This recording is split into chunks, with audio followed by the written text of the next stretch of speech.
King Charles just pulled off a move so bold, it left the entire world questioning everything we knew about the British royal family. He didn't just reshape his destiny, he shook the monarchy to its core. Millions of followers, loyal to the royal family for decades, suddenly found themselves divided.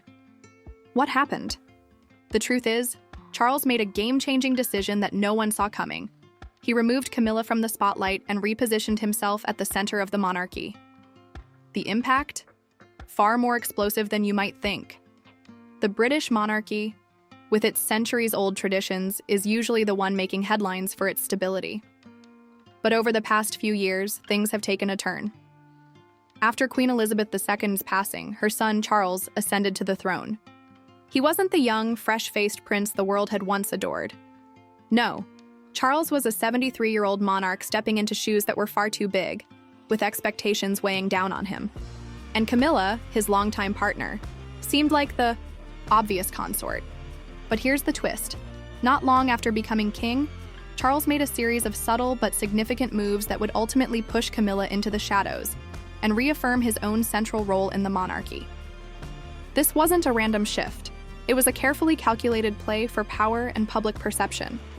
And it's been nothing short of revolutionary. Camilla's rise to queen consort was a historic moment. After all, she had once been the subject of intense media scrutiny for her relationship with Charles, especially when Diana was still in the picture. For years, she was vilified, criticized, and painted as the other woman who destroyed the perfect royal fairy tale. But Charles made the decision to stand by her, and over time, the public warmed to Camilla. The queen consort role, however, was never about putting Camilla on the same pedestal as the queen herself. It was about stabilizing the monarchy by having a steady, supportive figure by Charles's side. However, shortly after ascending the throne, Charles seemed to make a tactical decision to reduce Camilla's visibility. In official portraits, Camilla was nowhere near as prominent as the newly crowned monarch. Media appearances, interviews, and public statements from the royal family began to reflect a noticeable shift. Charles was the face of the monarchy in a way that felt almost instantly more personal and more powerful than before. The decision wasn't without its risks. Camilla's image had evolved from the woman everyone hated to the woman everyone respected. But Charles recognized that in order to truly solidify his reign, he needed to pull back and remind the public who was at the helm. Camilla, for all. Her newfound popularity was still not the figurehead many people envisioned as the central queen. Charles, on the other hand, had a long-standing relationship with the British public, a sense of familiarity that was crucial. The key to Charles's move wasn't just about removing Camilla from the spotlight. It was about positioning himself as the lone architect of the monarchy's future. By carefully reshaping public opinion and redirecting focus back to him, he wasn't just stepping into a ceremonial role. He was making it clear that the monarchy was no longer about keeping up appearances or upholding tradition for tradition's sake. It was about survival in the modern world. Here's where things get really interesting.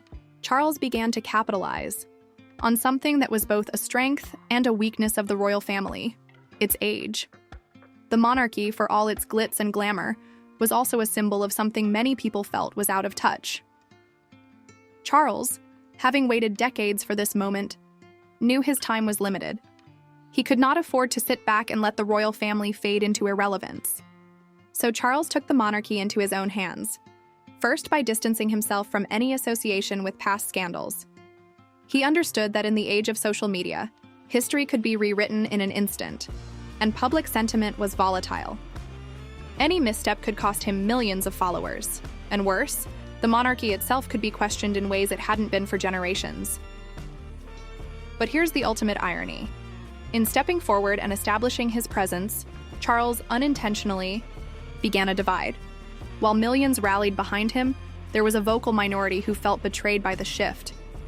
Camilla, once seen as an outsider, was now being pushed into the background. But even worse, some royal fans, long loyal to the crown, began to see Charles's actions as a power grab. Suddenly, the monarchy became less about the legacy of the crown and more about Charles as a person. It became clear he wasn't just the king, he was the king of change. The monarchy could no longer rely on a static image. It had to be dynamic, modern, and above all, Charles-centric. The old order was gone.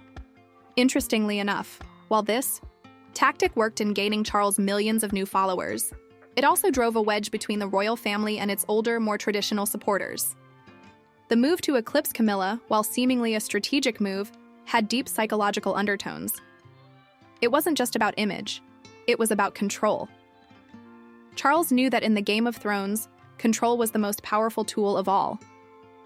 Now, many of you might be asking, why did Camilla go along with this? Was she complicit?